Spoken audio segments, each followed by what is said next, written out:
Good morning and welcome to the meeting of the Civil Rights, Utilities, Economic Development, and Arts Committee on February 26th. It is now 9:37 a.m. I'll call this meeting to order. I'm Lisa Herbold. I'm the chair of the committee and the council member representing District 1, West Seattle and South Park.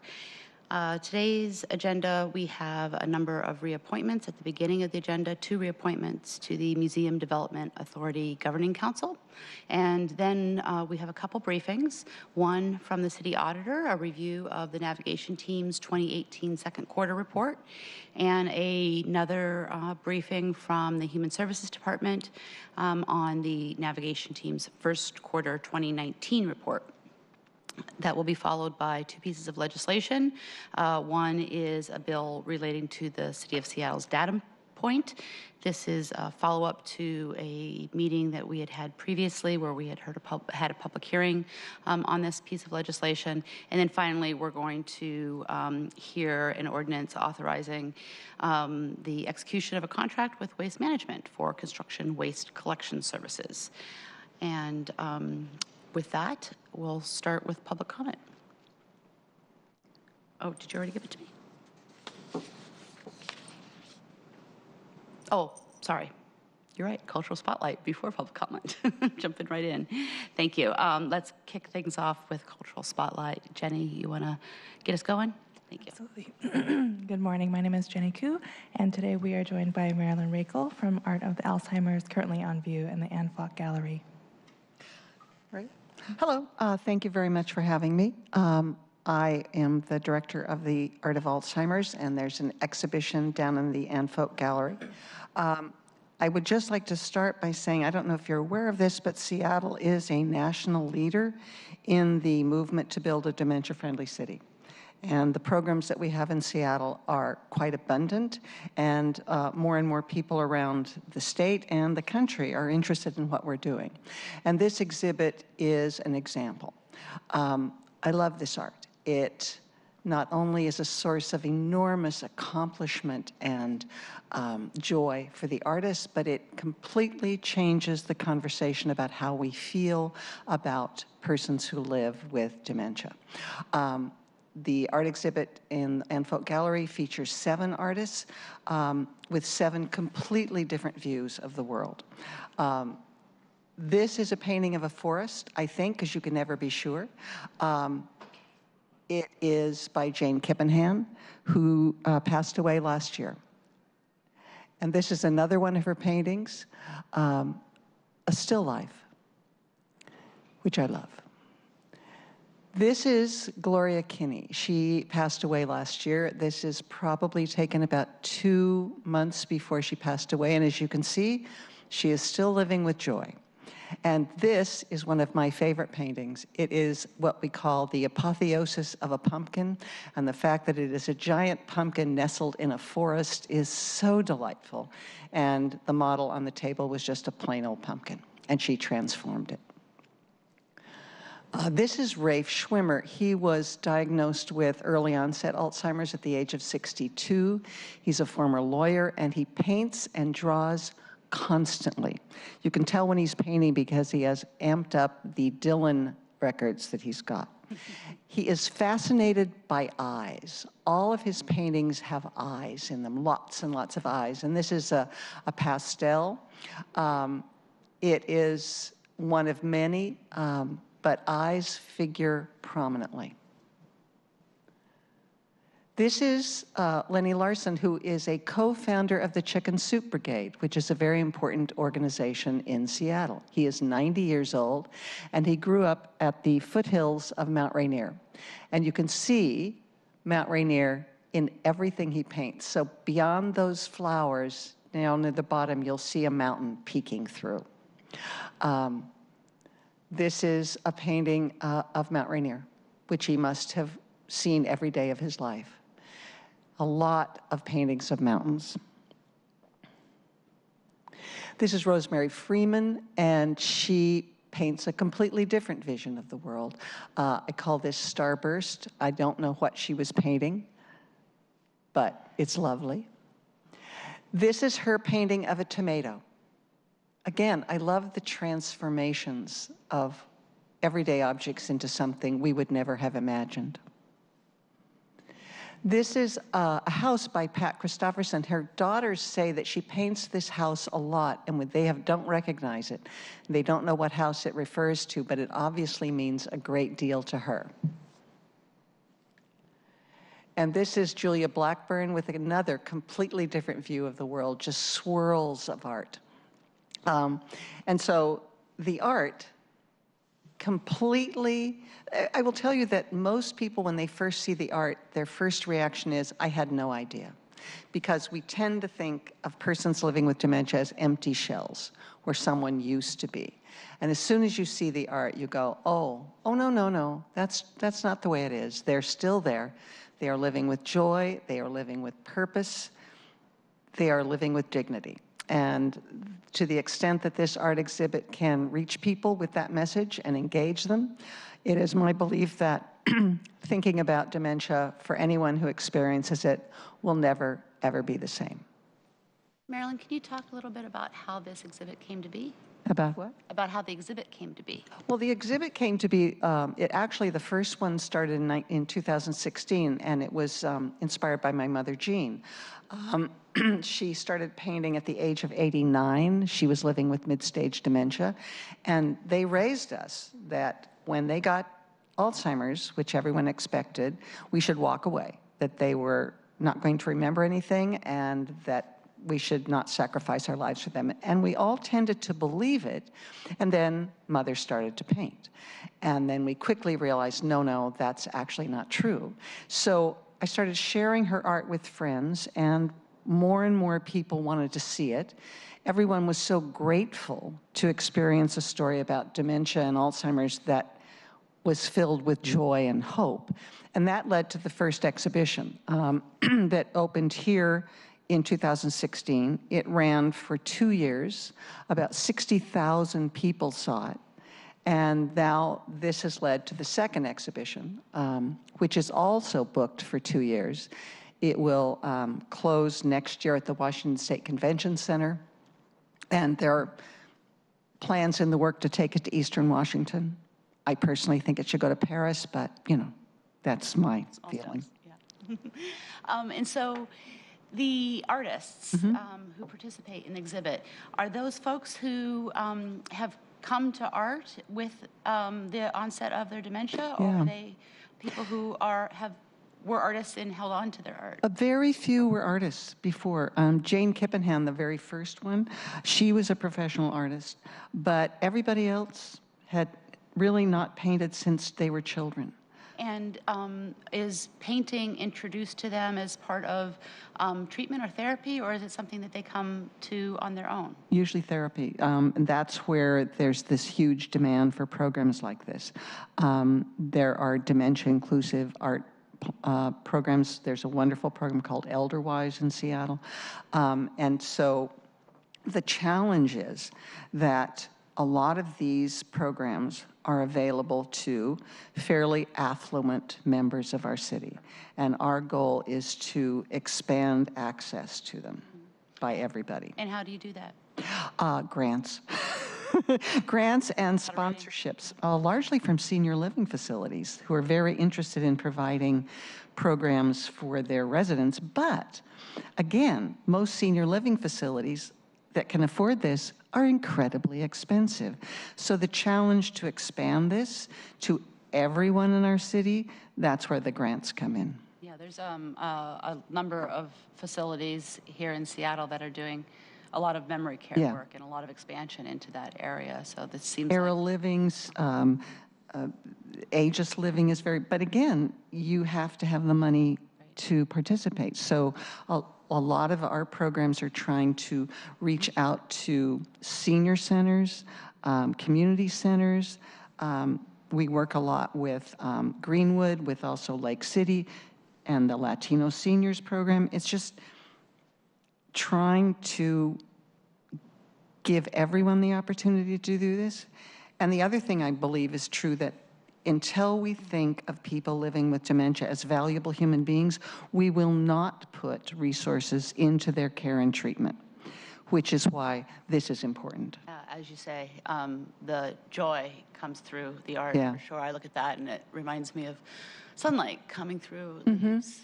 And it was very funny at the exhibit that opened at the Anne Folk Gallery. We had two of the artists here, Rafe and Lenny, and they were downstairs in front of their art, expounding with joy. And Lenny said to me, "I will talk to the press anytime you want." All right.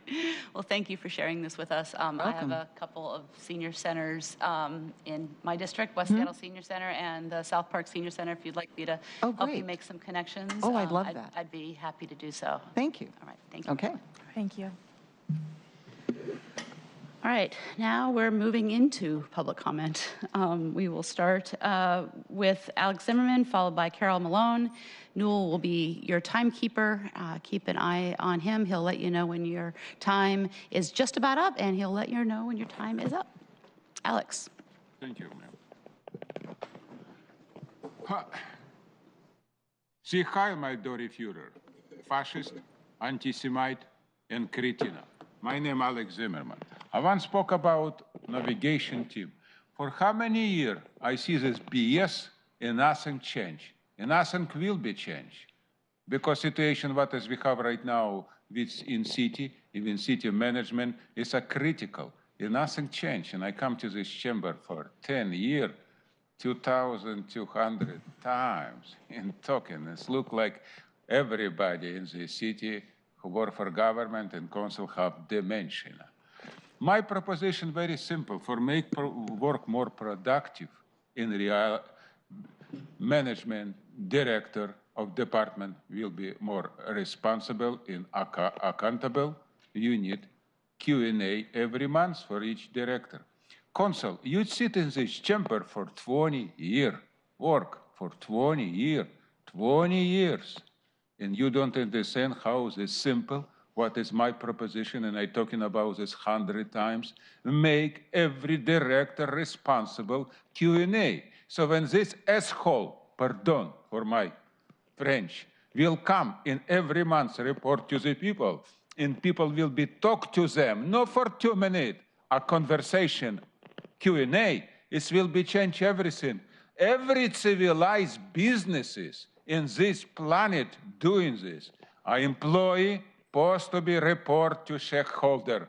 You employee, we your bosses, you supposed to be report to us every month your job. Never happened, and I'm talking about this for years, 100 times. When you stop and acting like a cretina, like a pure fascist with your Nazi Gestapo principle, stand up, Seattle, we need cleanse this dirty chamber. Thank you very Carolyn much. Malone Make a change. will be followed by Damon Durazan. Carolyn?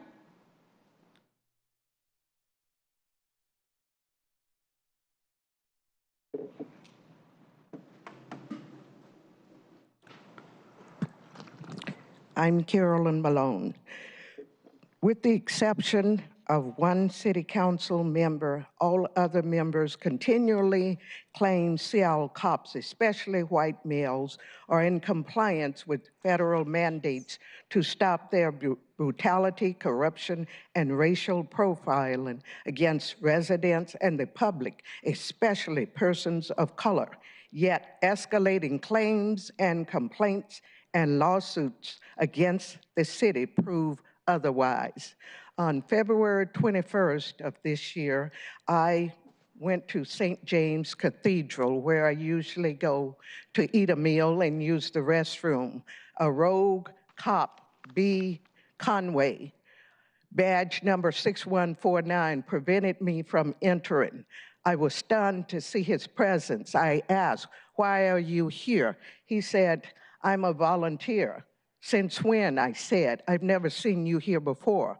His response, "You keep talking, I will prevent you from entering." I asked, "On what grounds? Why?" He said, "Keep talking."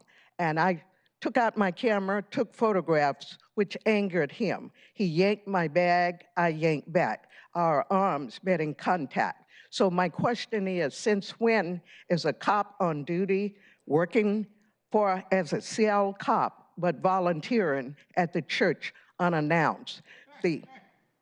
The church members and volunteers came out to see what the commotion was about. They know me. They didn't know his agenda for me. So I was barred from going and eating a meal at a church because of this rogue cop's vendetta and continuance retaliation against me for having the audacity to stand against Engstrom, Haskin, Bender, and now Conway. So my question is, when will you stop saying cops are in compliance? They are not. Thank you, Ms. Malone. We'll look into this. Damons Durazan?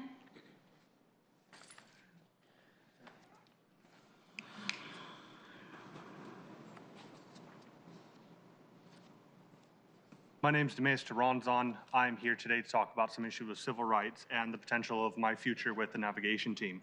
I'm currently dealing with an employment issue with a city contractor named Cher. They have discriminated against me and retaliated against four of my coworkers for trying to support me in a situation where I was having to deal with medical issues due to treatment from cancer. Currently, I'm in between them, and it's a great situation for me to try to continue with this future. My concern for this council and for Ms. Herbold is that I've tried to contact multiple committees regarding several issues that may pertain to my situation, starting in January and before. January 7th was the last time that I tried to contact your office to try and get some assistance and some recognition from any of these committees. I'm extremely frustrated because going forward, my future is likely having to deal with the navigation team because of homelessness and affordable housing and other issues that are relevant to the city council and things that the city is hopefully going to address in some time in the future. They're here with me today, people who fought to defend me from discrimination by a city contractor and were retaliated themselves. I was terminated, and so were they, for trying to stand up for basic civil rights and basic situations that any person should never have to experience. It's very frustrating going forward, thinking that I'm not getting any kind of assistance, any kind of help, trying to deal with things that the city should be responsible for. There's no oversight, there's no assistance, there's no, any way that I can find any other forms of help. And I would really appreciate the opportunity to sit down and talk with some of the city council members or even some representatives for these committees to try and get some help in dealing with these civil rights issues and other matters on that topic. I've gone to HSD to talk with them because they're the ones in charge of this contract and the individuals that are contracted to provide the services. Hopefully today, hopefully sometime soon, somebody can help me and talk to me about the things going on within the city and their contracts. I really appreciate it. Thank you. There's not a contact information here. If you'd like somebody to contact from this office, my office, we're going to need that. Thank you. And it looks like somebody else is who didn't have a chance to sign up might want to speak.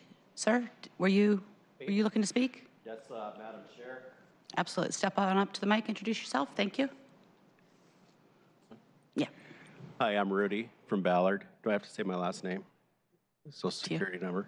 No. Just kidding. Hey, I'm here. I've been traveling between here and Ballard and Shoreline. And I just want to encourage all of us to embrace spring. Spring is about to sprung. I know it's kind of cold today and a little windy and stuff like that, but I'm encouraging people to plant annuals and perennials and create a diversity of color within our gardens in Seattle and King County. Diversity is not taught, diversity is learned, and you can learn by planting pretty flowers in all communities here in the city of Seattle and King County. Now that may sound a little flippant corny, but I know the ladies in my community love color, lots of color. They say, Rudy, can you stop by the nursery and get some annuals and some perennials? Because I'm thinking, lots of color. And so I'll plant the little pots or the little borders around the trim. They go, oh, that is so beautiful. Thank you, Rudy. And I think us men can do that too. I mean, it's not being, it's a gender neutral thing to do. And so let's embrace spring and make Seattle beautiful again. Thank you very much. Okay, and with that, we're going to move on to the items on our agenda. First two items of business are appointments to the Museum Development Authority Governing Council. No? Agenda item 1 is appointment 01257, reappointment of Douglas A. Raff as member, Museum Development Authority Governing Council for a term to July 11, 2021. Agenda item 2 is appointment 01258, reappointment of Bob Strong as member, Museum Development Authority Governing Council for a term to July 11, 2021. Thank you. Welcome, and introductions, please. Kenny Pittman, Office of Intergovernmental Relations. Fantastic. So we're here to reappoint 2 members to the Museum Development Authority Governing Council. Can you start off with just a few words about the entity that we are talking about here today? Sure. The Museum Development Authority is one of 8 public development authorities chartered by the City of Seattle. And the goal of the Museum Development Authority is the development of a downtown museum and also working with the sculpture park. They're located basically within the Seattle Art Museum, and they also are owner of about a 13-story building that's attached to the new Chase, the formerly Washington Mutual Tower. They're governed by 9 members. 3 of them are appointed are mayoral appointments. 3 of them are appointed by the Governing Council of the Museum Development Authority itself, and 3 are appointed by the Seattle Art Museum directors. All of the members have to be confirmed, regardless of their appointment, by the City Council. And so today I'd like to present to you 2 members for reappointment, Mr. Douglas Raff, who's an attorney by trade with Riddell Williams, basically in business planning, mergers, acquisitions, and family businesses and corporate law, long history with them. This would be his 7th term, 7th 3-year term. And Mr. Robert Strong, who's an appointment by the Seattle Art Museum. And the way with the Seattle Art Museum is that no existing board members can be appointed. So this is a person that's not a board member for the Seattle Art Museum that is appointed to the Museum Development Authority. And he is a financial advisor and director of the Strong Group, which is part of a larger group for Robert W. Bard and Company. And this would be his 5th term. Great, thank you. And just give me a bit of flavor on what it is that the Governing Council does on a sort of day-to-day basis. Basically, they manage and review the operations of the tower that they have built. They also lease out space. Right now, their largest tenant, I believe, is Nordstrom's, that leased the space on a long-term lease after Washington Mutual went bankrupt, and they had an empty space, and it was concerned because we issued over $60 million in bonds to back the construction of that facility. Great. And so they basically manage that contract. And it looks like folks have a tendency to serve for quite a long time. Yes. There is a new member coming up that was submitted to your office, Stephanie Smith. Okay.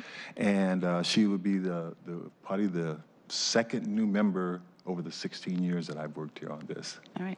And the terms are? 3-year terms. 3-year terms. Yes. Okay. All right. Well, I have no further question. Please send my gratitude to both Mr. Strong and Mr. Raff for their continued interest in serving. And with that, I have the awkward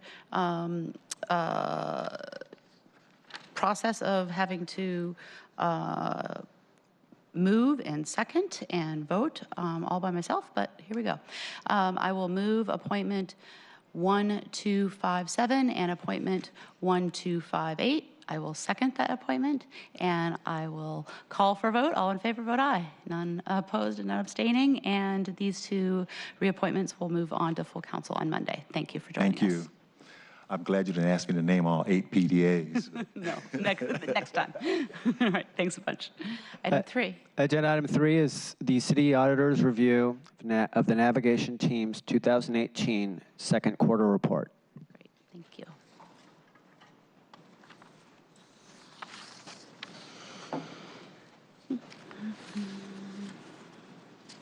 Hello.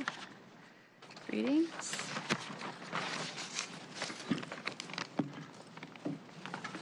It doesn't matter. Whatever works. Hello, thanks for joining us. Do a round of introductions first. David Jones, City Auditor. Claudia Gross-Shader, Office of City Auditor.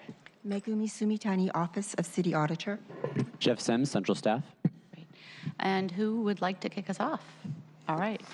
First of all, thanks for inviting us here to talk about our latest report on the City of Seattle's navigation team. And the navigation team, for those in the viewing audience who aren't familiar with it, is an entity, city entity that works with people living outdoors in unauthorized encampments. Those in the viewing audience who want to read a report can go to our website, www.seattle.gov/city-auditor. First, I'd really like to thank Auditor in Charge Claudia Gross-Shader and her teammate Megumi Sumitani. They really, really worked hard on this report, and I just want to extend my thanks to them. So next slide, please. So the report we're discussing today is our second audit report. You can see here's a list of reports we've done and what's expected in the future. So the one with the yellow circle around it is today's report. And what we're doing is reporting on 4 of the 14 reporting checkpoints that we recommend that the City Council track. So just as far as what the process is that the council, with the help of the Auditor's Office and HSD, have created is that there are a series of checkpoints, and the Human Services Department and with other executive departments as necessary reports on a set of checkpoints, and then the city auditor reviews that report to determine adequacy with that from the executive's report on that set of checkpoints and perhaps recommendations that might come out of that review. Is that more or less correct? Yes, that is absolutely correct. And so we received from the executive the first 14 checkpoints. The city auditor reviewed those and issued I believe it's about 30 recommendations from that first report. And then we will, at the end of the year, hear from the city auditor what of all of the recommendations, starting with this first report where there are 30 recommendations, how the executive has complied or acted on otherwise those recommendations, or in a case where they may not agree, indicate that they are not acting on those recommendations. So we'll get a sort of a wrap up on that at the end of the year. Yes, and that's par for the course for us. Anytime we make a recommendation in one of our reports, we do a follow-up on that. Great. Fantastic. So let's jump right into the quarter 2. Claudia, take it away, please. Great. We'd like to begin by saying that the navigation team does very hard work under very difficult circumstances. Their report for the last quarter of 2018 that they're presenting today indicates that the navigation team made over 1,800 contacts with unsheltered individuals in that quarter. And during our big recent snowstorm, the navigation team was working in treacherous weather.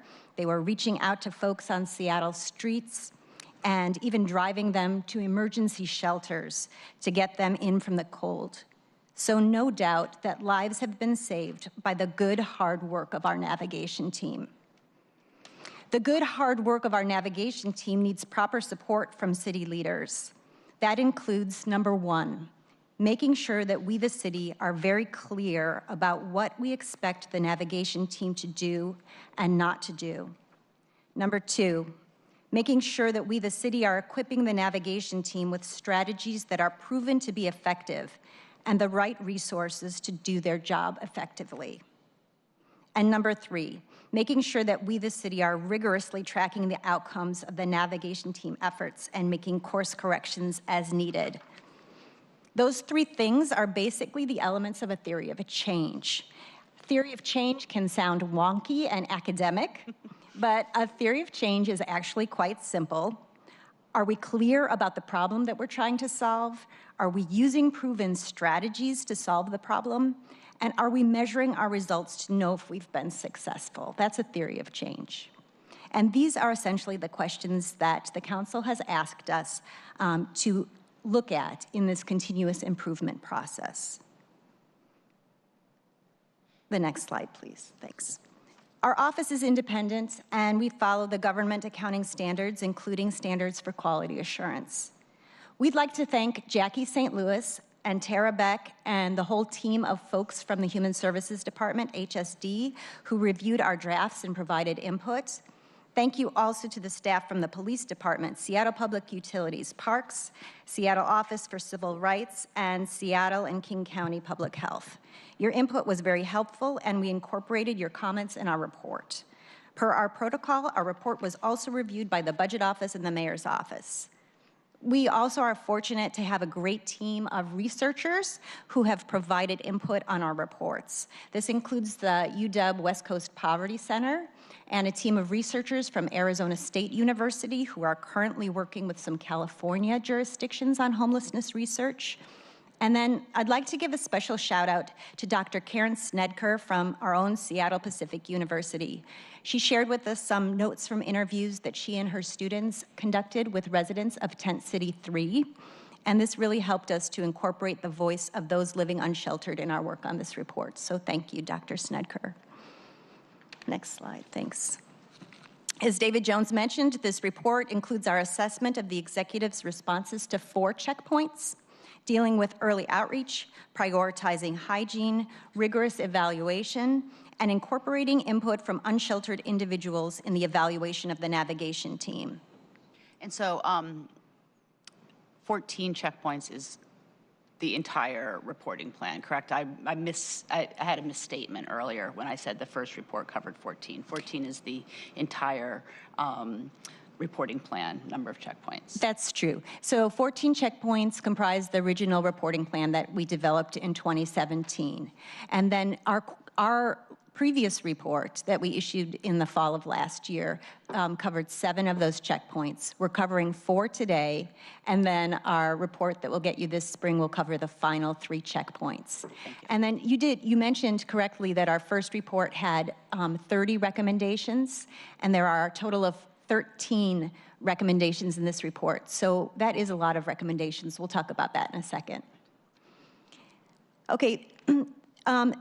This slide shows the dual mission of the navigation team, and this is included in the report that HSD is presenting today, their Q1 proviso report. And their report states, the navigation team serves all members of the community through a dual mission. 1, to assist unsheltered people living in hazardous conditions, and 2, to mitigate the negative impacts that unauthorized encampments can have in public spaces and adjacent neighborhoods. Simply put, and this is the way that I like to think about it, the navigation team approach deals with both people and places. So when we as a city are trying to understand whether the navigation team is effective, we need to consider how well it's doing in meeting both missions, people and places. And is that is there more clarity there than we had received before? Because I remember in previous engagements with HSD and executive departments that there was some lack of clarity of whether or not the theory of change was focused on people or places or both. So are we getting into a little bit more of a sharp focus now? Well, the navigation team has always been built and budgeted around people and places. So there are a group of outreach workers, and the police do some outreach, and then there's also a group of staff who manage the cleanups. So it's always been budgeted in that way, and it was built in that way. We are looking forward to receiving the revised theory of change from the Human Services Department for the navigation team. And we understand that, yes, there have been a number of conversations that Human Services Department staff and others have been having to really achieve more clarity around this dual mission. And you can see that reflected in their Q1 report. Okay, thank you. Okay, so we're going to start to get into the checkpoints that we covered in our report.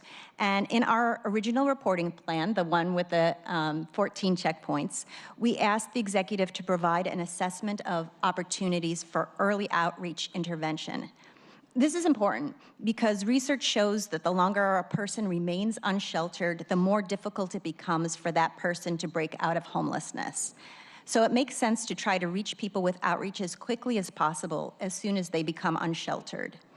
In our report in 2017, we provided examples of early outreach intervention from some other jurisdictions, including New York City and London's No Second Night Out program. However, the executive's response indicated that early outreach to unsheltered individuals was a gap in the city's approach. So to understand why the city has a gap in its ability to reach, to provide outreach to the newly unsheltered, we created a picture, and here it is. It's also in our report. The chart shows all of the things that the city funds to engage unsheltered individuals in the field. And I'll walk you through a few details on this chart, but the main takeaways are this: that engagement with unsheltered individuals is a significant city-funded field operation.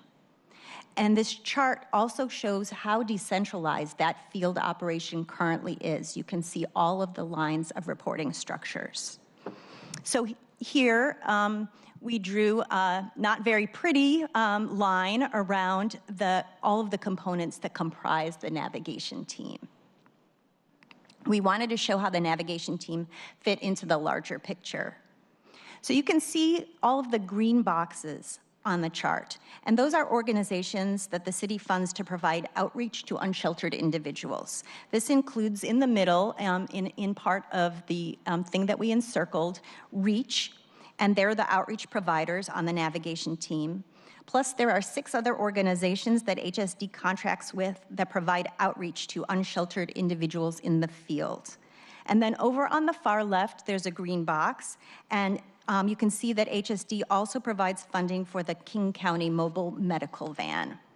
And then over on the far right of the chart, there's another green box, and that shows the contract with the Hepatitis Education Organization that SPU, Seattle Public Utilities, funds to provide outreach associated with its encampment trash pilot. So now looking down at the bottom of the chart, there's a yellow box, and you can see that HSD also funds the LEAD program.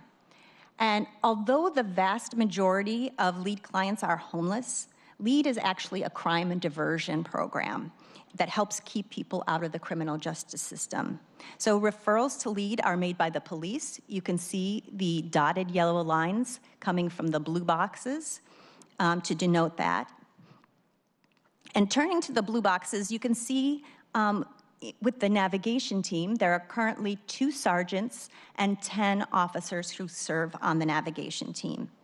In addition, we learned from Seattle Police Department that increasingly the community police team officers in each precinct are regularly dealing with issues related to unsheltered individuals. SPD estimated that this has become 60 to 80% of the workload for the community police team officers. So this chart is just a partial picture. So for example, it does not show organizations that engage with unsheltered individuals in the field that are not funded by the city, like the Mid and Union Gospel Mission. But you can see it's a very decentralized structure. We also found that there's no system in place for systematic tactical communication among all the groups. And we also found that there are no central mechanisms for receiving requests for outreach and dispatching outreach workers. If the city improved these coordination and communication issues, it would have more capacity to reach newly unsheltered individuals. And the next few slides highlight some of our recommendations in this area. Before we move on, can we Sure. ask a couple questions about the slide? So the green box on the far right, the HEP outreach, those folks aren't doing any work in unsanctioned encampments. Yes, they are. They are, but they're not part of the NAV team. They're not part of the NAV team. Now, so their work is very limited scope. They go out just 15 hours a week. There are 3 outreach staff. They include a nurse. We did go out in the field with this team, and they are supporting the SPU trash pilot program in unsanctioned encampments. And the trash pilot program, the SPU staff that are doing that, and the HEP outreach workers are not coordinating with the NAV team, though, is what I'm hearing. Well, so in terms of the organization structure, it's very decentralized. Now, we know that there are weekly meetings that include other departments. What is not happening is the kind of really routine, regular, tactical coordination that was occurring actually when the navigation team first began. So that's a great segue into the... One more question before we segue, sorry, to Sure, ruin the good segue. We'll come back there. You had mentioned that the community police team officers are doing up, I think you said up to 60% of the work that they're doing in communities are focused on homelessness. Can you give me a little bit more detail about what that work is doing, given that there are 10 officers that are part of the NAV team? What are the other CPT officers doing? Yeah, we'd like to get more information about that. The information that we have from Seattle Police Department so far is that the community police team officers are helping in emphasis zones. So through the navigation team work, they have created emphasis zones, and the community police team officers go out and support maintaining those emphasis zones. And are we still sticking to the standard that's in the MDARs, that there are 10 emphasis zones or no more than 10 emphasis zones at any time? So I don't know what the current state of that is right now. I know that one of the measures of system performance that we asked the executive to report on, and it's included in their Q1 report that they're going to be presenting later, is compliance with the MDARs. So they should be able to respond the extent to which they're in compliance with that MDAR. And for the viewing public, can you remind us all what it means to be an emphasis zone?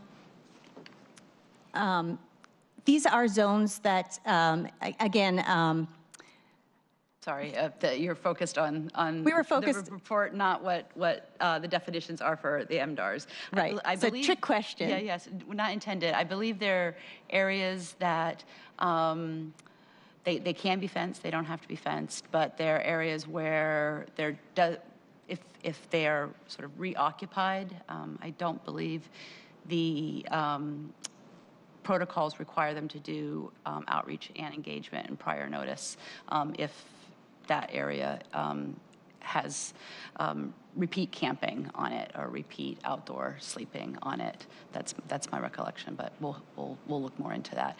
But I just want to flag that because if we have officers spending 60% of their time sort of policing those areas to make sure that people don't return, that says a little something, I think, about the effectiveness of the entire system. You know, this has been one of the overarching questions since we started work on the navigation team, is just what is the appropriate and best role of the police so that we can see the most effective results. And we had asked as one of the checkpoints for the navigation team to create an organizational staffing assessment. And that's included, the response is included in the report that they're going to be presenting today. And one of the things that we had hoped for in terms of that organizational staffing assessment was that there would be more clarity about the appropriate role for the police. And so that is an issue that we'll be looking at when we do the review on that checkpoint. Thank you. So back to the segue question about the frequent tactical communication among all of the players. There, as you can see, there are a lot of people involved in the field operations. And when the navigation team was first initiated in 2017, they used a strategic coordination framework developed by the federal government, by FEMA. And this framework helps multiple agencies coordinate response efforts. And this lends itself to that, regular checking in, coordination. Some of the elements of the framework include a unified command structure. So you can see when there are multiple agencies, it's hard to know who's in charge, and the framework helps create that command structure that everyone buys into. Action planning, information management, and dispatch and deployment are also elements of the FEMA framework. It's called ICS. At some point in 2017, the city stopped using the framework. And one of our recommendations is that the city consider reinstating this framework or finding another strategic coordination framework to use. And interestingly, we learned that San Francisco is using the FEMA framework for its homeless response, and Snohomish County is using the FEMA framework to coordinate multiple agencies for its response to the opioid crisis. Another one of our findings was that the city does not have a central system for receiving requests for outreach and dispatching staff. In our report, we presented examples from London, New York, and this new outreach portal app from Los Angeles. It's pictured here on the left. In addition, we learned that one of the HSD-funded agencies, Mary's Place, has developed its own portal to receive outreach requests and dispatch outreach staff, and that's pictured on the right. We think that is really laudable that Mary's Place has taken the initiative to do this, but it would be better if the city had a centralized portal. And so what does a person using this app, this Mary's Place app in particular, what is the outcome? What is the result? Right. The outcome is that it allows people to have a place where they can clearly go to make a request for outreach to someone who is unsheltered, or in the case of Mary's Place families.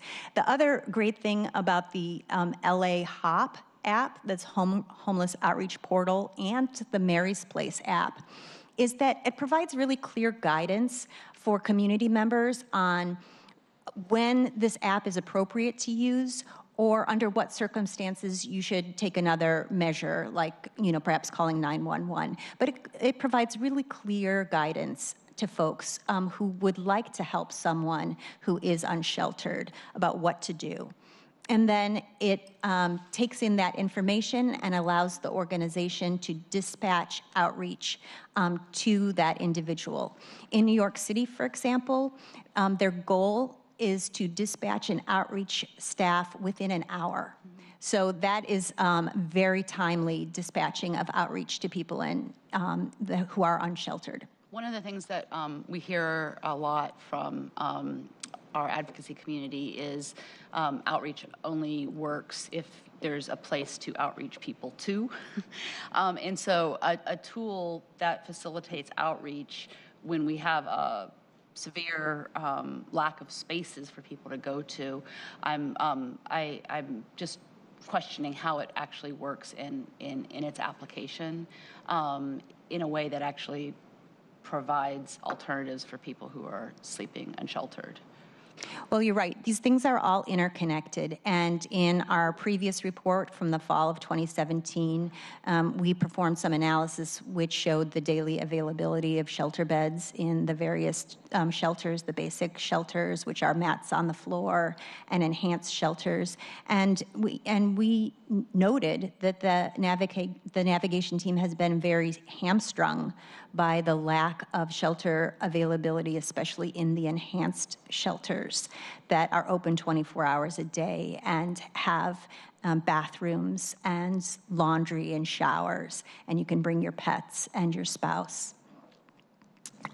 But also, one of our recommendations from the last report, and we also talk about it in this report as well, is that the city could do more, and the navigation team could do more to reach people with diversion. Diversion is a strategy that has been used successfully in other jurisdictions, including Pierce County. And by diversion, they mean diversion from the shelter system. So this is, diversion can take a number of forms. Diversion is a rapid assessment working with the individual to figure out what their options are.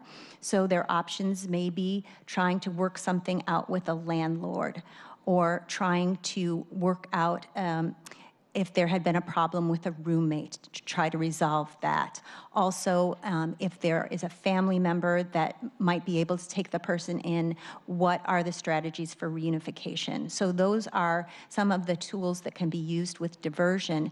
And what we found in the last report, that in 2017, the navigation team only reached about 17 individuals with reunification efforts. So there's more capacity there. We highlighted San Diego, California.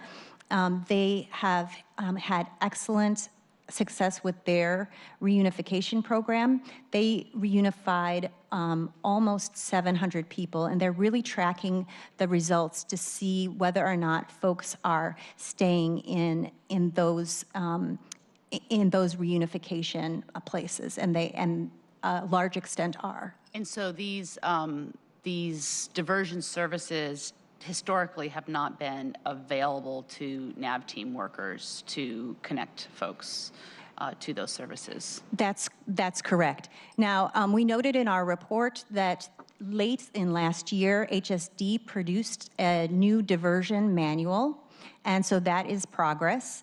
And I believe, and the executive can confirm this, but I believe that in March, so next month, the navigation team will be receiving training in diversion. So yes, our enhanced shelter availability is limited, but we do have other tools and resources, including diversion, that outreach staff can use, especially if you reach people quickly when they first become unsheltered.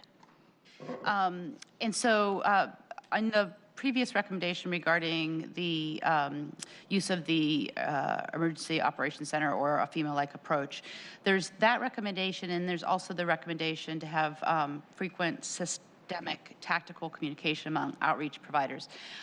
I have a hard time visualizing how those things are two separate recommendations.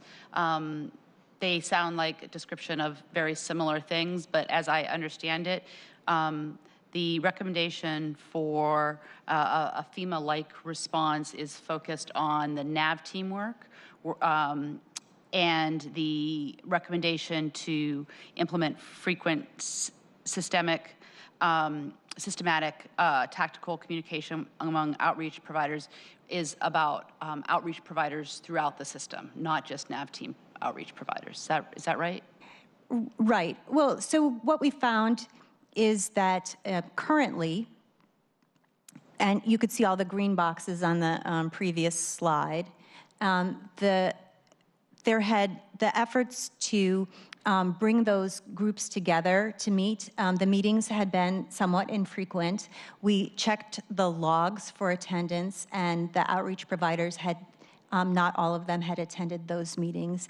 And the meetings, the coordination meetings among the outreach organizations had tended to be on broader topics rather than what's going on in the field, what needs to be done, what's shifting, how should we respond.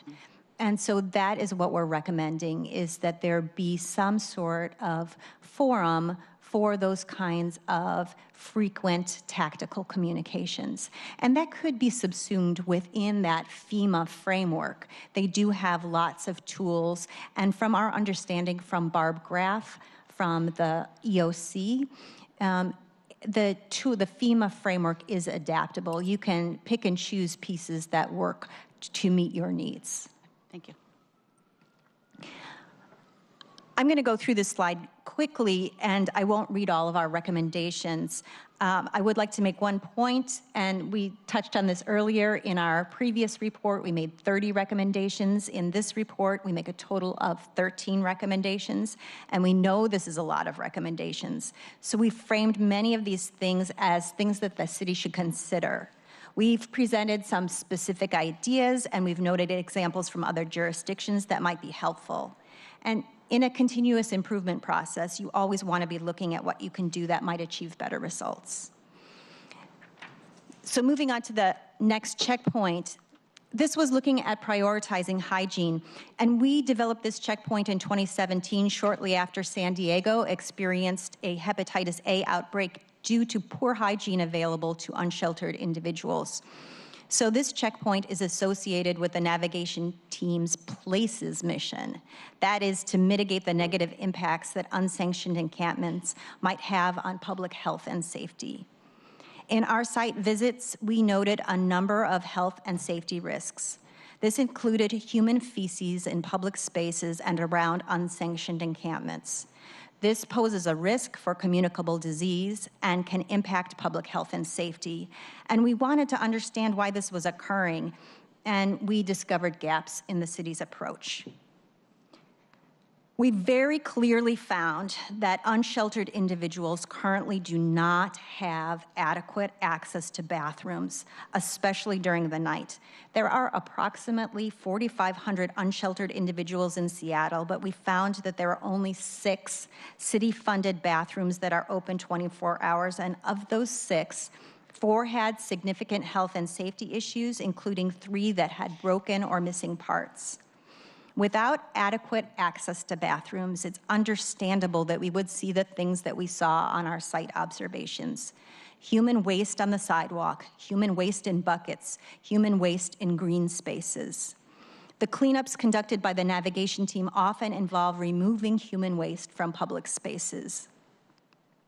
However, letting human waste accumulate until the point at which it may be removed by the navigation team is not an effective strategy for mitigating the negative impacts that authorized encampments can have in public spaces and adjacent neighborhoods.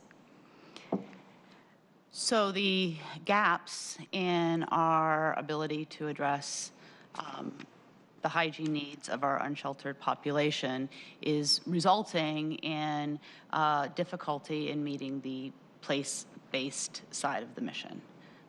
Absolutely.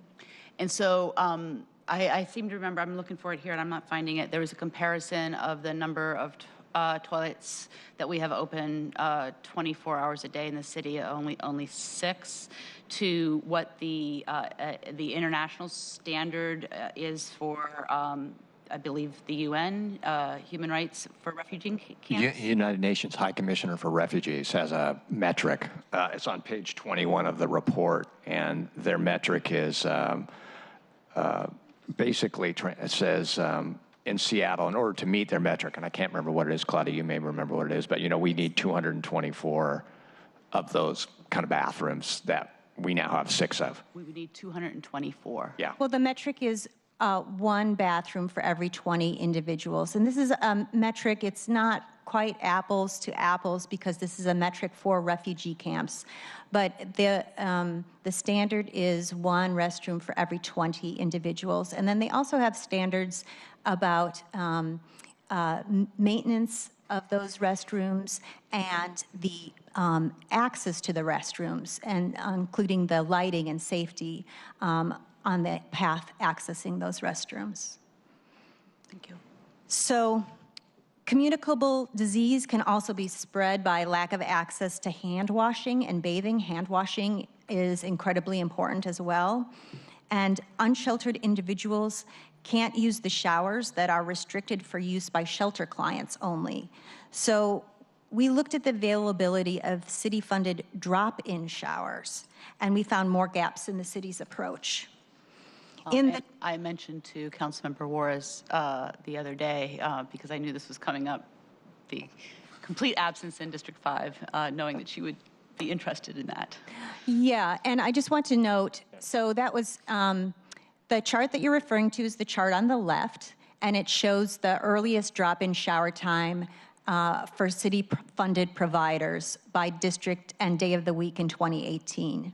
Now, I do want to say about District 5, there is a non-city funded provider that did provide some showers in District 5 in 2018. That's God's Little Acre. And the city has funded them now in 2019. However, Megumi went out to that site, and it's a very small facility. And they told us that they only have capacity for 14 showers a day. So it's still very limited availability in District 5. And what we were trying to do with this chart was we wanted to understand what it might be like to be unsheltered and needing to take a shower in the morning before going to work or looking for employment. And so you can see, Councilmember Herbold, in your district, District 1, that the earliest time you can drop in to take a shower is 1 p.m. at the Delridge Community Center. And in your review of these different hours and different offerings.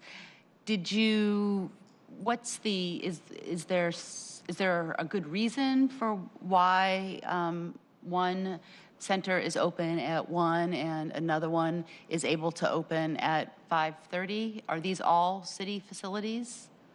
The facilities on the chart and the facilities in our report are all facilities that receive city funding. Some of them are actually city facilities, like parks community centers. And in terms of the geographic distribution and the distribution of hours of operation, it does not seem to be very well thought out. And that's what we're asking for in our recommendation, is that there are clearly gaps here. And what we're asking for in our recommendation is that the city address those gaps by using data, doing some kind of analysis like this, and also receiving input from people who are currently unsheltered so that we can put together a strategy that makes more sense. And did you say District 1 was Delridge? What about Southwest? I thought Southwest was providing showers as well. Yes, they do provide showers for students in Seattle Public Schools and their family members. So if you are wanting, we looked at just the drop-in showers, and there are other pools that provide showers for Seattle Public Schools students and their family members who come with them.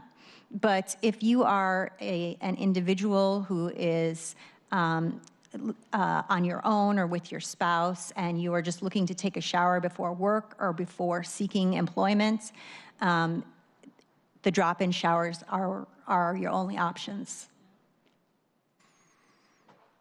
So we also found that there's no consistent signage to let unsheltered individuals know that this is one of the city's drop-in shower facilities. And towels and toiletries, things that may be difficult for an unsheltered individual to carry around, like a wet towel, they're not provided consistently at all the sites. So what you're saying is we need to have a consistent standard of care. That's the term of art. But that basically means that what is provided in sort of under best practices at a hygiene facility is provided at all of the locations. Yes, absolutely. And on the next slide, you can see one of the things that we recommend is that the city consider consistent signage.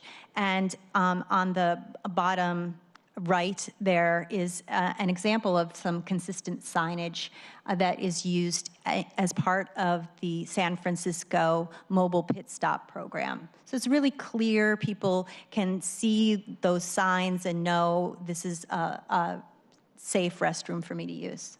So mobile pit stop, great idea. The city has funded some mobile pit stop type facilities. I believe they're only being used right now at the sanctioned encampments.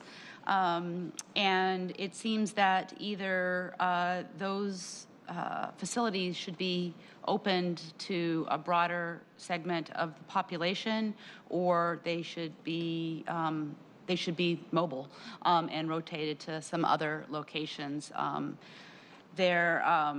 believe my summary shows, I believe that there were 5 hygiene trailer purchases, and at the time of this email with central staff, Lehigh was looking at an additional donated shower trailer for Myers Way because they were one of the only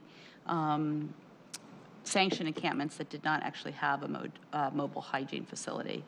So I totally agree with where you're going on this. Do think we should look at making the facilities that we have mobile be available to more people, but also for the other 6 locations, it seems that there are things that we could be doing in order to improve their operations as well. I think you noted a number of deficiencies related to either not having sharps containers, the general condition of the locations, either their cleanliness, their lack of toilet paper. It seems to me that we could do more in making those facilities more able to serve more people. And I'm just, one of the ideas that I had been sort of throwing around was the idea of trying to staff those facilities. Would that be one way to improve how they work for the unsheltered communities? Well, that's been the experience of San Francisco. We talked to the folks in San Francisco about their mobile pit stops, and those units are staffed. And it really is a win-win situation because the mobile pit stops are staffed by people who've had significant barriers to employment. And this becomes a career path for them. And in terms of use, San Francisco has documented that the use of their pit stops has increased after staffing was deployed. So it makes it safer for all folks to use. It's also a human contact that could be a conduit to outreach and other services. So the mobile pit stops were developed in San Francisco. They have also been implemented in Los Angeles, Denver, Miami, and Sacramento. And San Francisco's been very generous with sharing information with us, and I know that they would be happy to speak with folks from the city about this. So the ideas that you mentioned are great. We have included a number of other ideas, additional ideas in our report, including looking at some community centers that do have showers that are currently not being used for drop-in showers. So that would be another way that we could leverage the resources that the city already has, as you suggest. Just getting back to the main recommendation here is for the city to use data and use input from unsheltered individuals to make a better plan going forward related to hygiene. And so does your report actually list the community centers that have showers that aren't making them available? Yeah, we do. All right, thanks. All right, we should move on. Thanks. Okay. The next slide. How will we know if the navigation team approach is having a positive effect on both people and places? Rigorous evaluation can help the city know if our strategies are effective or if they might be unintentionally causing harm. In our previous reports and in this one, we've presented a range of options, including low-cost and no-cost options for rigorous evaluation. And our colleagues from the evaluation group at Seattle King County Public Health, they are terrific, and they are also willing to provide the city with evaluation ideas and assistance. So in our recommendations for this checkpoint, we ask the executive to reconsider its options for rigorous evaluation of the navigation team approach, and we look to get an update on the executive's plans to meaningfully involve unsheltered individuals in the evaluation. And when you say reevaluate, are you saying that the executive is declining to try to develop an evaluation plan? Yeah, I think if we flip back to the previous slide, oh, no, I didn't put it in there. In our report, we quote from the executive's response, which indicates that they are not considering a rigorous independent evaluation at this time. The executive concluded that they're costly and that they should be done after many years of implementation. And we have provided examples of low cost and no cost. There are certainly grants that you can apply for in partnership with a research partner, so somebody else picks up the tab for a rigorous evaluation. And they should be started sooner rather than later. A really great example of rigorous independent evaluation is the LEAD program. And the LEAD program did a rigorous evaluation, independent evaluation when it was first getting started. They found that 58% of the lead clients did not get rearrested compared to the control group clients. And they've used those evaluation results to help inform their program and make course corrections over time. So it can be done, and we have a great example here in Seattle. And I don't know if this was a council-initiated policy or an executive-initiated policy, but I'm pretty sure that we have stated that it is policy that in the development of new programs that we actually include evaluations as part of the program development, right? When something starts out as a pilot, before we make a decision to have continuous investment in it, we evaluate its success. So that's something I'm very interested in following up on. So thank you. Okay. That's it. Our report's available online at seattle.gov/cityauditor. Thank you so much. I really appreciate your work, and you've given us all a lot to chew on, and I think the work of the auditor is about creating a foundation for policymakers and implementers to act, and so really it's on us to act on your recommendations. Thank you. Thank you. Agenda item 4 is the navigation team's first quarter 2019 report.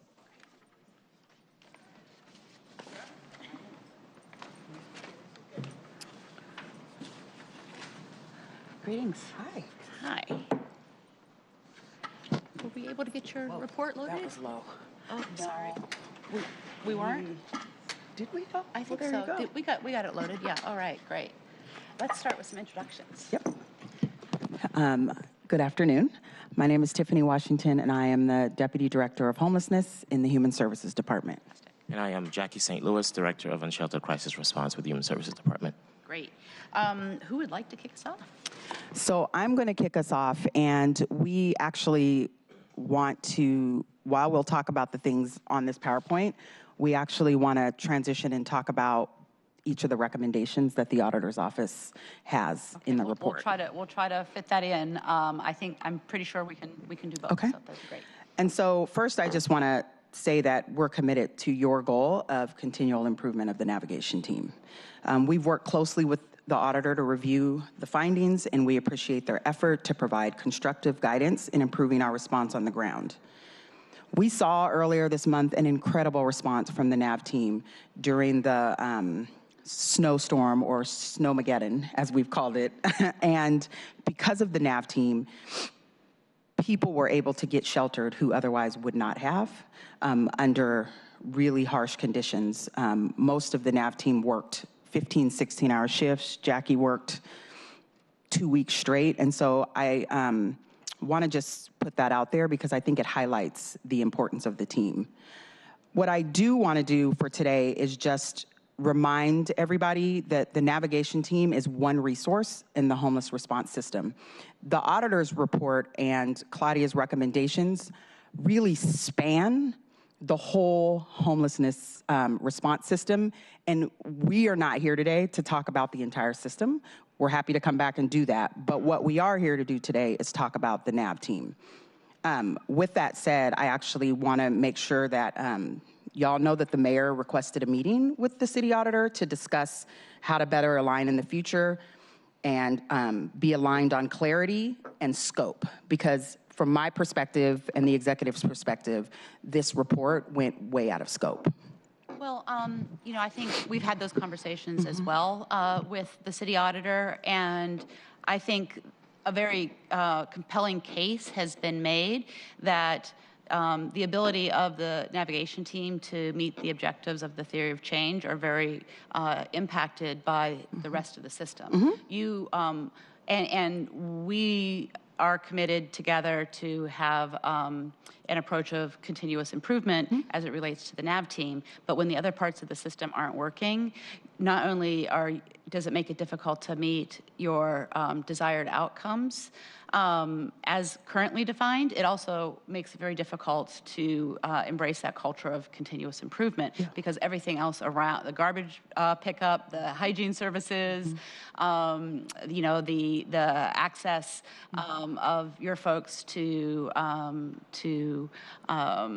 diversion services, all of that stuff is really intertwined. And I'm very supportive of looking at the big picture because I'm also committed to making sure that the NAV team can be as effective as it can be to meet both of its missions. And I would say 3 things about that. One is what you just described is exactly why the NAV team was moved to HSD, because they were a piece sitting in FAS and therefore couldn't connect to the whole system.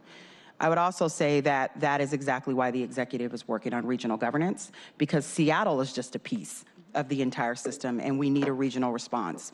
There too. And then I would just say today we have to stay focused on the NAV team, because this conversation, when we start getting into system, it can swirl to a place where we can't recover from. And so Jackie and I are here today to just focus on the NAV team. While other system aspects will come in, we can't go down that road. This presentation is not intended to be about the city auditor's report. It's intended to be based on the numbers that you are reporting consistent with the council's request during budget for this particular report. So I'm totally supportive of you know, putting some brackets around your presentation today.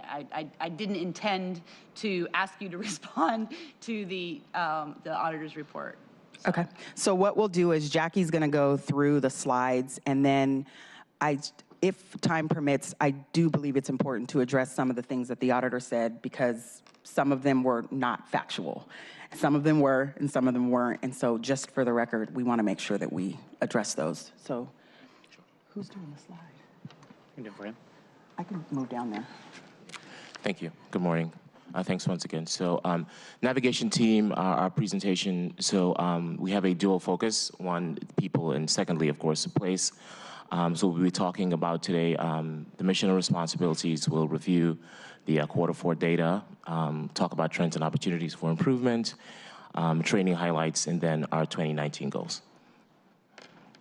So we've spoken about the dual mission. It's been reiterated in the previous presentation.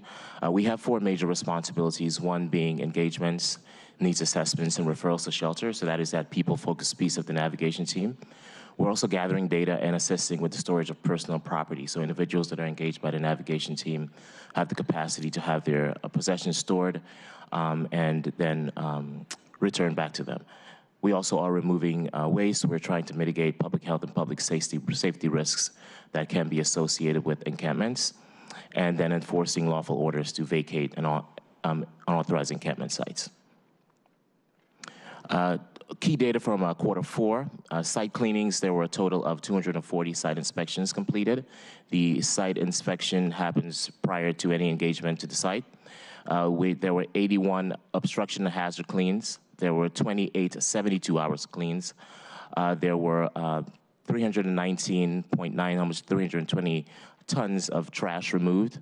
And in 2019, the total for 2019 was almost 1,200 tons of trash removed from encampments.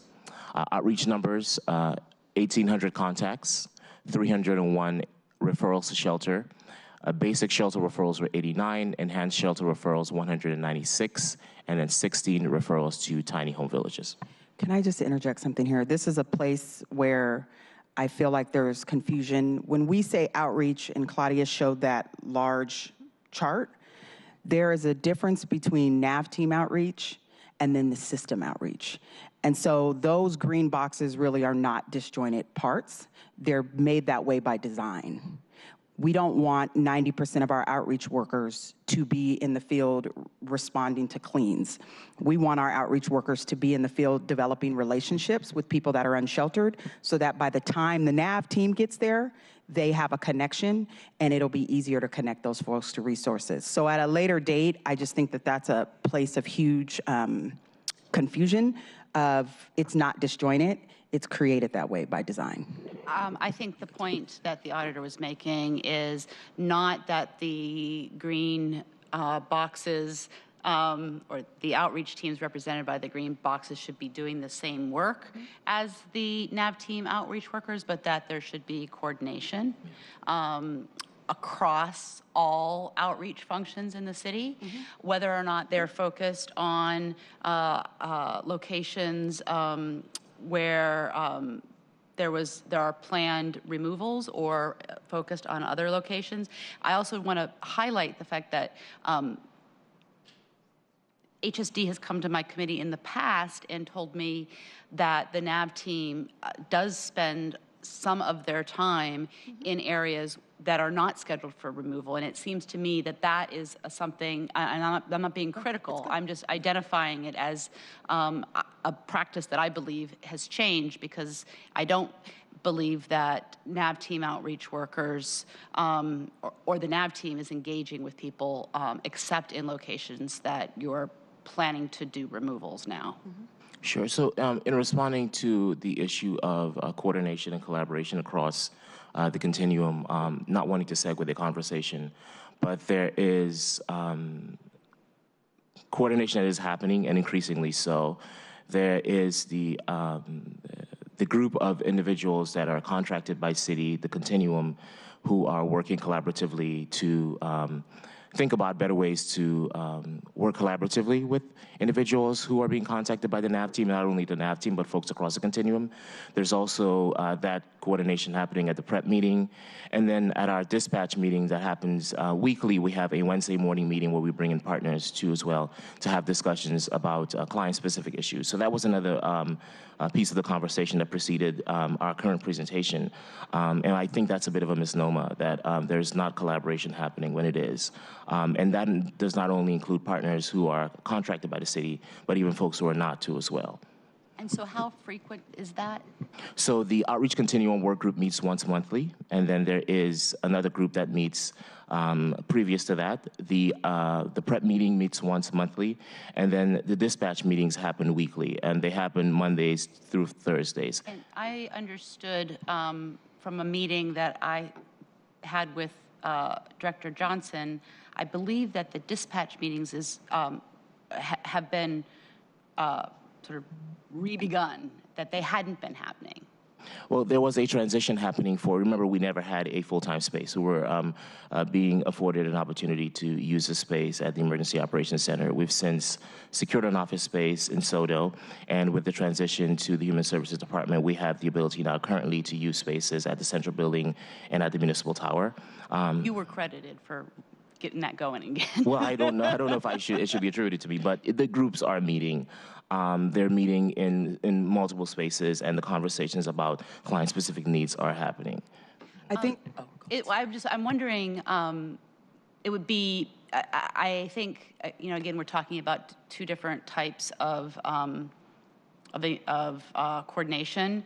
There's the FEMA style approach, and then there's the across all outreach workers, whether or not they're NAV team focused or not. Those types of tactical, or maybe that's more strategic, ongoing collaboration. As it relates to the latter, the city auditor didn't say it wasn't happening. I believe what was reported is that they aren't very well attended, and there was some question about the utility of those meetings. So I would really love to see sort of what a typical agenda looks like. It seems to me that an agenda would be sort of illustrative of how you're using those meetings. So maybe that would help clarify I think this highlights the point that the report we're reviewing is from a year ago, a point in time a year ago, prior to moving to HSD, prior to having access to all of the resources in the homelessness response system. And so a lot has changed, and we have some of those updates that aren't reflected in here that we want to provide. Well, coming back to this, as it relates to the update, the number of contacts This is for the fourth quarter of 2018. So the number of contacts for the fourth quarter of 2018 were about 1,800, but the first 6 months of 2018, the contacts averaged 3,500 per quarter. Yeah, and that is expected.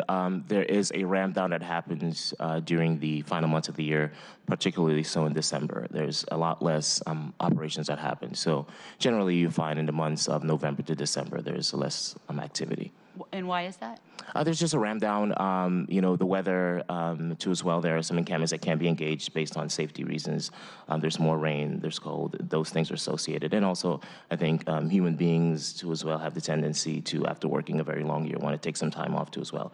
So the work is very much dependent on people's ability to be present and to do the work too as well. But in the latter months of the year, there's usually a ramp down. And most nonprofits close the last 2 weeks of the year. I was fortunate for the last 15 years of my career to have the last 2 weeks off paid. So when I came to the city, that changed. And so my guess would be REACH and other agencies offer the same benefit to their employees at the end of the year that the nonprofits I worked at did. And this is very anecdotal, I haven't done the analysis myself, but I receive weekly reports of the prospective encampment removals for the following week. And I review those weekly when I receive them. My perception is, though, that the number of contacts is decreasing, but the number of encampment removals has increased significantly. Okay. Well, I can't respond to that. I don't have those numbers in front of me, but we're willing to look at it, yeah. All right. Thank you. Okay, so trends, observed trends were individuals were more willing to accept referrals to enhanced shelters in villages, enhanced shelters being shelters that offer folks to be there for 24 hours and provide supportive services. And conversely, people were less willing to accept referrals to basic shelters. And then there was an increase in the number of average daily bed vacancies reported. That increased by 4. And then we also looked at the trend of referrals to alternative living arrangements from 2017 as well as 2018. And what we have seen is a correlation between the city's work in setting up enhanced shelters in villages and a spike in the amount of individuals going inside. So we saw a similar trend in 2017 as we did in 2018. The trend being when new places opened up, acceptance to referrals increased. Yeah, and those new places included villages as well as enhanced shelters, right? But still, I mean, maybe nothing opened up in the first 6 months of 2018, but that's not my recollection. The rate was 1 to 15 in the first 6 months of 2018, much higher in the last quarter, 1 to 6. So more resources available. Whenever there are more resources available, then we're able to make better offers. And offers are not solely predicated on cleans, right? So our outreach teams are out daily, even in cases when, for example, during the most recent weather, we were not doing cleans, but we're still engaging people, still getting people inside. I think the evidence shows that over the past 3 weeks or so, when we were engaging folks during the nighttime hours, those were not associated with cleans, and about 170 or more people accepted offers to go inside. So that's not at all predicated on cleaning. Yeah, my thinking about the fact that there were no encampment removals during the storm, and my assumption of why that practice stopped during the storm was, I believe, out of a concern that destabilizing people during the storm and driving them deeper into places where they're more isolated would put them more in harm's way. I think also, too, as well, the navigation team and Unsheltered Crisis Response, our primary responsibilities to the safety of all the individuals of Seattle within our purview. And with the uptick in severe weather, our primary goal was to make sure people were safe when we're inside. And a part of that conversation was communicating the risks associated with being in a tent that was going to be taking on snow, dense snow, that was going to be collapsing on people's heads. So we were very concerned about making sure people had safe places to be. So not necessarily thinking about, okay, the impact of cleans as much as how can we respond in a way to ensure that our citizens are inside and safe and are not at risk. But you had a better response, partially because of the weather. But my point is that you made a decision to not do cleans. I'm not talking about so much the improved response to offers of shelter during the storm. I'm talking more about the decision. I believe that the decision to not do cleans, unless you tell me otherwise, was based on a concern for people's safety. We made a decision to make sure people were safe.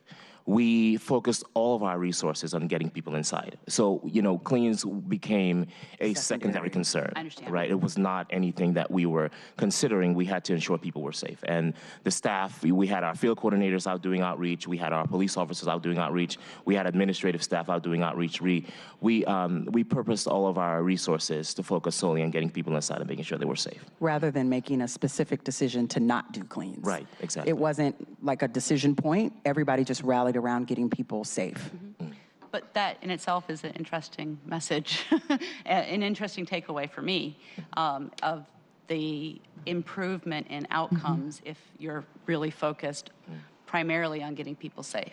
I think, just to kind of push back on there, I don't think that the change in focus is what brought people inside. I think it was really cold outside, and people knew their tents would not sustain. And so people who otherwise would have declined services in a normal weather situation felt an urgency to get inside. And I say that just because I don't want a connection to be made that if you stop doing cleans and you just focus all your efforts on asking people to come inside, that they will just magically accept. Mm-hmm. And I think our numbers, as the severe weather went down, you saw naturally people started to they started to leave and go back outside. And so I think it's both and, but I'm just cautious about saying that if you do this, then this will happen. Understood. And I think the education piece that we try to communicate is there are public health, and from the genesis of the NAV team, we've always tried to communicate that there are public health and public safety risks associated with living outdoors unsheltered. The act of God just made it that much clearer in people's mind, right? Where there is sort of an immediate risk, people associated with being outside because of the snow and the cold, as opposed to, well, if we continue to be in an area that is within sort of a slide zone, that potentially someday something may happen, the risk is not as immediate. So that switch flipped, not only with the folks inside of the city, but also folks who are in the house as well. We also looked at the reasons why individuals decline services, and as you can see, some of the data points that stand out were folks saying they wanted to live outside, and some individuals wanting to wait on housing, some individuals reporting they had other arrangements, and then tiny homes not being available, tiny homes being one of the more popular options for individuals who want to go inside. That's a really useful slide. I think the written report only provided or I only saw the 40% number about declining services. It's helpful to have all of the numbers, I think. It tells a different story. And that's not 40%, 40 total people. 40. Yeah, people. Thank you.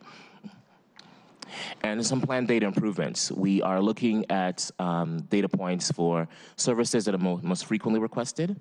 We are looking at improving the way we collect client demographic information, and that will be done while we also schedule trainings for our team to think about how to collect data in ways that are client-centered, that are also culturally sensitive to as well. And then we're looking at instances that diversion strategies have been used. I think one of the things we also wanted to respond to was that in the contract for our provider who supports the NAV team in outreach, they do have flex dollars that they have been able to leverage for diversion strategies. So we have not been able to collect that, and that is on us. We accept that responsibility, and we want to do a better job of being able to capture that and tell that story. I'm so glad to hear that. Mm-hmm. Some of our training highlights. We've had our team trained on first aid and CPR de-escalation and crisis intervention. And then the entire team went through the 2-day Undoing Institutional Racism training. We had a facilitated, this was upcoming because this was from Q4, but we have had since an equity and inclusion training from a national leader in sort of equity with the navigation team. And then we are also, speaking about diversion, we are coordinating to have all of our providers, not only in the NAV team, but within the continuum, complete the diversion training, which would allow them to have access to the central fund to be able to leverage those to support people. Can you talk about how diversion showed up during the severe weather response? Absolutely. So diversion, the way that diversion showed up, we reached out to our partners who are doing diversion, and we provided it as a resource for folks who were both inside as well as folks who attended the resource fair. And we are still tabulating our numbers. We'll have a report available shortly, we anticipate by the end of the week. But we're able to utilize diversion funds to support people in returning to be home with families and that sort of thing. So we were able to leverage those resources recently. And the partner agency that manages the diversion funds, they let down on some of the tight regulations during severe weather so that because the team hasn't been formally trained, we had to find a way to ensure that we use diversion dollars creatively. And I think this speaks to the benefits of being integrated into the Human Services Department. We were able to lean on our coworkers to negotiate reducing and the requirements for being able to access those diversion dollars. 2019 goals. We've spoken a little bit, or we've heard a little bit about competencies and staff analysis, staff assessment, a mental health professional. We are currently in the process of hiring a part-time mental health professional for the to work with the NAV team, potentially 20 hours a week, and this is a competency that we desperately need. We work very closely with DESC's host program, but they are really stretched for resources. We appreciate the work that they do, but we want to be able to support it internally, and this is why we're moving to hire a part-time professional to work with us. And then once again, all of our staff will be trained on diversion, including our police officers, a more streamlined data collection process, more targeted outreach, meaning to have more elongated periods of spending time with individuals, and then increase coordination among the outreach continuum. I hope one of those goals is getting us that organizational staffing assessment. Absolutely. So the organizational staffing assessment, it's taking longer because it has to be looked at looking at it from the systems perspective. Because remember, the first step was to move the NAV team to HSD. Now we're trying to figure out what the NAV team's space is in the systems response, and then we can do the staff assessment. I appreciate the description of what you're thinking for a staff assessment. I think that's an important first step. I didn't see it listed as one of your goals, and so I'm hoping that it is. All right, great. Couple other questions. As it relates specifically to the numbers of people who that you've identified are in locations that are exempt from the 72-hour notification requirement. In the past, the reports that I received would indicate whether or not those folks still received the benefits of prior notice and outreach and engagement. I'm not really clear here. It says that 74% of the 109 encampment removals were determined to be exempt from the 72-hour notification rule, but I don't know what impact that has had on the work. Did that 74% still receive, as per prior practices, receive the advance notice and engagement or not? Could we follow up with you? Could Yes. we? Yes. It's one of those things that this is the issue that used to be referred to as the Al Pool rule. Back under Director Patricia McInturf, there was a lot of talk about the approach that HSD should be prior to the existence of a NAV team, but there was still the need for these type of encampment response. Mr. Poole had made commitments to advocacy communities that even in locations that had previous removals, that they would still follow the engagement policies of the city before doing subsequent removals. And even though I was disappointed that the most recent iteration of the MDRs didn't reflect this practice, it was a practice that the city was still following. And so and I was seeing that on a weekly basis. I'm not getting a lot of good information about that now. Also, we heard in the auditor's report about the work of the CPT officers. That can you confirm? Do you think of them as part of the NAV team or not? They're not. They're not, and they're not part of the NAV team because they're focused on the work in emphasis areas, and you guys don't work in the emphasis areas. Is that more or less accurate? I would say NAV team is a very specific group of officers. That's the way I think would be best. That's best to respond to this question. We have officers that are contracted to work specifically with the NAV team, and those are our officers. But you are not working in emphasis areas. Is that correct? That the navigation team is not working in emphasis areas. So the navigation team does. It does have the capacity to do that. So both the NAV team and CPT officers are working in emphasis areas? So I would say we have to get back to you on that because I want to talk to Chief Best to make sure that we're providing the accurate definition of her CPT staff.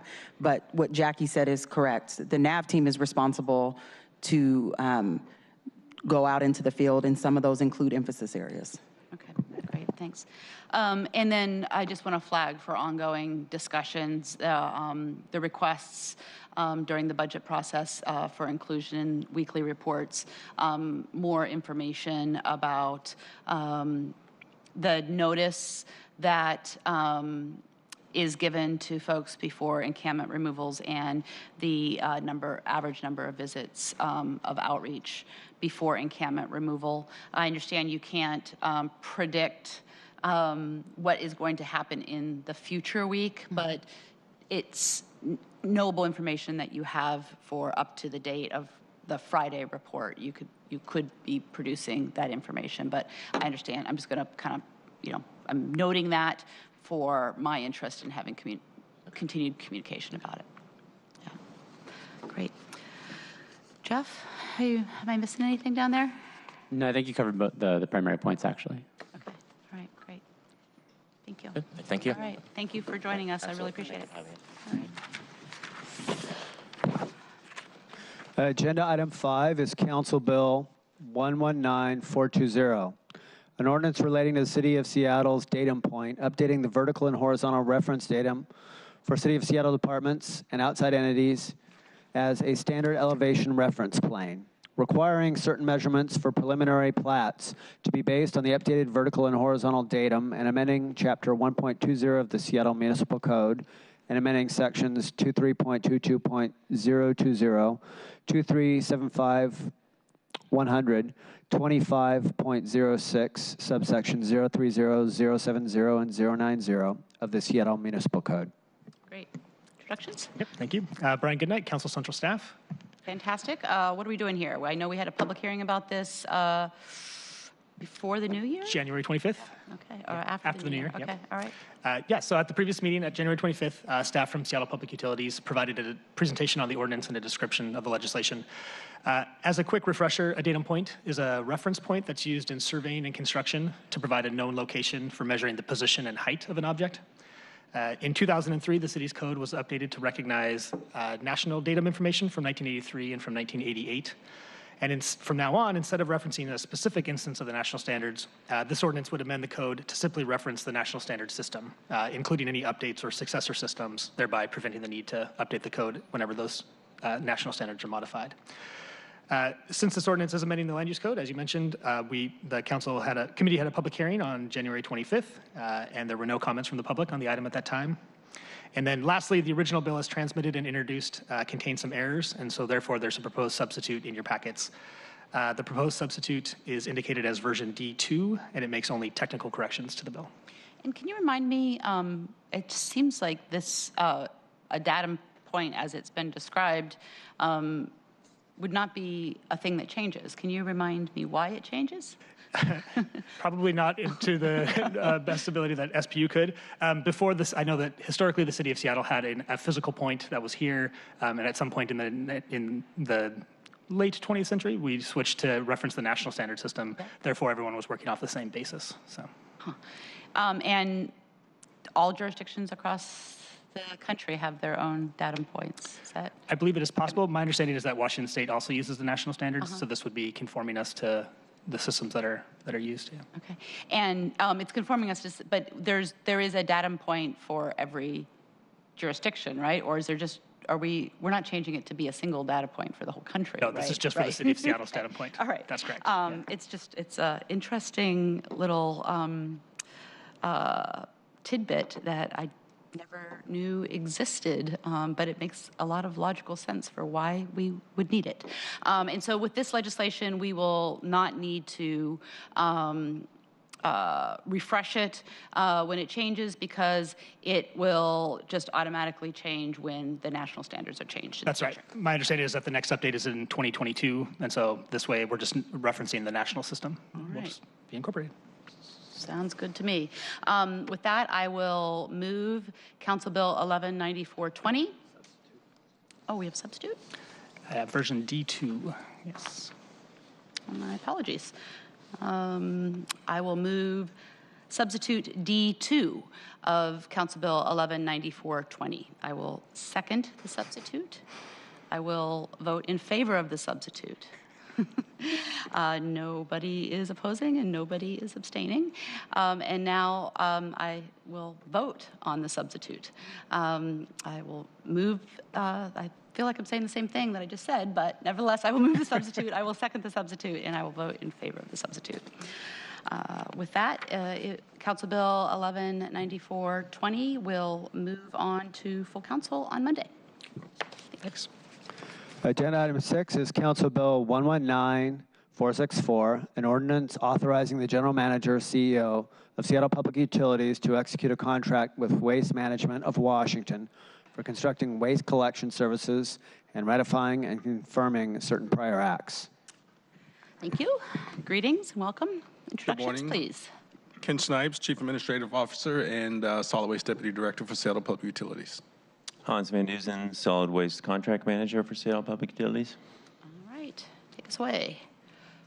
All right, so we are here to discuss the upcoming Seattle Public Utilities construction waste contract. The proposed ordinance would authorize SPU's General Manager and CEO to sign a new 6 to 12-year contract with Waste Management for construction waste hauling in Seattle.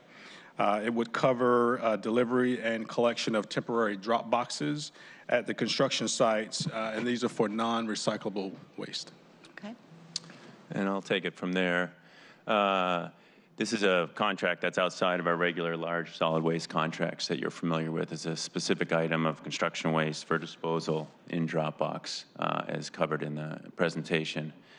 And in addition to that, most of the construction waste material in the city, I'll note, is collected outside of this contract, both either self-hauled by large demolition construction firms or also as a recycling material by independent recyclers. And so this contract really only ends up governing about 10% or less of the construction waste collected in the city. But nonetheless, as covered in the last bullet, is required for us under the regulatory waste network of Washington State and the City of Seattle for us to have a contract in place so that this service is available. And so the other 90% is covered by independent recyclers or self-hauled by large construction firms. Yeah. Do we have a breakout of construction recycling and waste? Yeah, we track it every year. It tends to be around 60 to 70% is diverted each year to recycling. Okay. Thanks. Yeah. And so we had an expiring contract with Waste Management for this service, so we went ahead and competitively procured future services. We did a request for information from vendors to get input, and then we did a formal request for proposal in the fall for services starting in April of this year and beyond. We got interest from 6 firms. 2 submitted final proposals in October, Waste Management, Recology. Both proposals were excellent. We worked through both proposals with evaluation criteria that were established prior across their operations, their customer service provision, their past performance and history, and of course the prices that they're providing. Waste management was slightly higher across all the criteria evaluated by the evaluation committee, and so SPU selected them to move forward as a finalist and negotiate a contract. And I'm just interested in the fact that 90% of the waste is not covered by this contract. Is there a reason why construction companies are more likely to use the self-haul option? I assume it's more cost effective for them, but they're kind of running their entire operations on their site and whatnot. It's been that way for quite some time. You know, that's been the norm in terms of how they manage that. There's also a piece there that is for large sites is directly hauled to the rail, and so that's also outside of this contract. That trucking firms will haul rail containers directly to the rail to allow for that efficiency. So I think it's both out of efficiency and cost effectiveness that they probably pursue that. So why are we, if only 10% are using the city contracted services, why do we continue to offer them if these other alternatives are out there? Yeah, I think the point is that it's not an alternative that works for everyone, so for every site. So it's important that we, as the city, provide a regulated disposal waste collection infrastructure for all waste streams. And so we provide that service so that people can use it. And some of the large construction firms won't need it, but small operations, household operations, neighborhood operations will need it, need someone to take their disposal materials if it's not recyclable away. And so we need to provide that safety net across the city. And just touch on some of the service highlights briefly in the new waste management proposed contract. They'll be using all renewable natural gas fleet, so this further expands our carbon neutral fleet. As you're familiar, we have a new solid waste contract starting next month that have all carbon neutral fleet, and this expands that. And what is the size of this fleet? Size of what? The fleet. I don't know. It's probably about a dozen or so roll-off trucks, you know, because they just do continual laps to get the services. And is there, are we, like we have in our other contracts, are we doing anything to encourage the use of electric trucks? Yeah, this one didn't fit as well for the electrification. We definitely probed on it and asked what alternative fleet opportunities the contractors were planning to use, but this particular fleet is shared across a variety of services, and so it was a little harder for us to identify and provide like an added incentive like we did with the other contract. But I think we're going to keep our eye on the future as we move forward, whether it's our own operations or whether it's contracted, about how that technology evolves. It's really just coming, and so yeah, I think we'll keep pushing on that frontier. And we are paying really close attention to that technology as it develops. We want to be there on the ground when it happens. And then also customer service, there's some enhancements there, just making it easier for customers to instantly reach pickup services from the construction site, kind of eliminating some of the steps that's required to have immediate service. This will be a smooth transition with the current vendor transferring as the new vendor.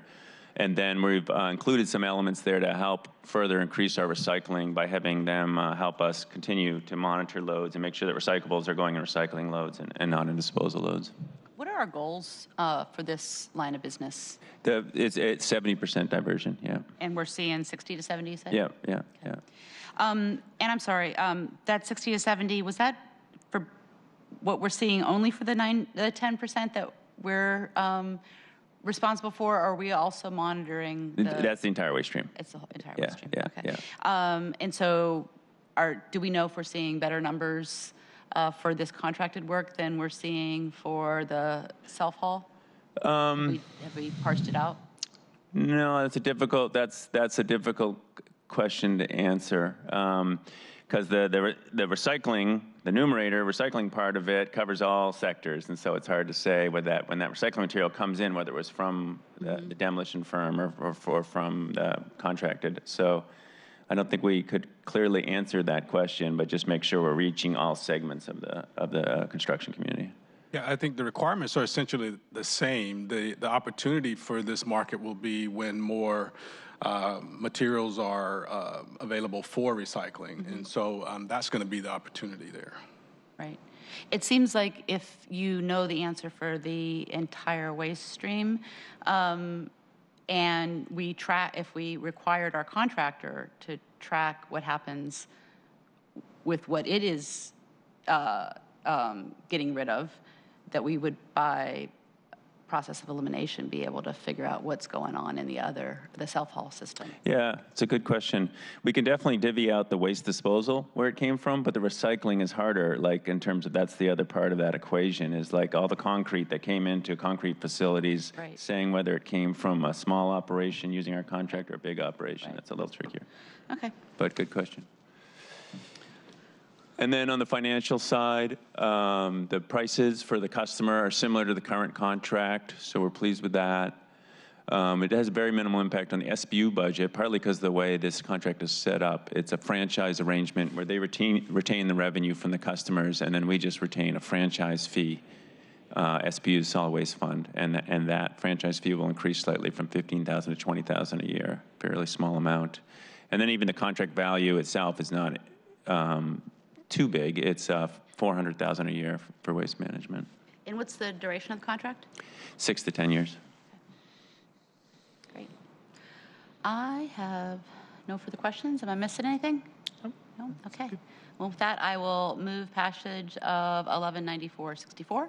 I will second, and I will vote in favor of Council Bill 1194-64. Nobody's voting against it. Nobody's abstaining, and it will move on to full council on Monday. Thanks so much. Appreciate it. And with that, we will adjourn. It's 11:32 a.m. Thank you.